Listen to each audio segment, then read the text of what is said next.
Guzman. Dito po magsisimula yung photo and video coverage po natin. Yung photographer po pala natin, si Glenn. Okay? With a waterproof head. Okay. Rafting is a team sport. It's an extreme sport and it is a matter of paddling.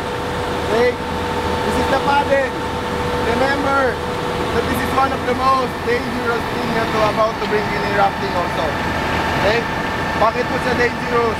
Kasi may tendency po makasakit kayo sa katabi nyo pag improper po yung paghawak ng paddle. Familiarize po yung part ng mga paddle natin. This is the T-grip.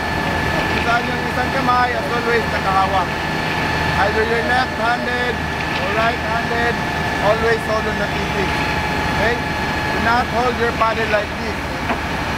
There's a tendency kapag mabasa po itong siyak, nadulas po ito.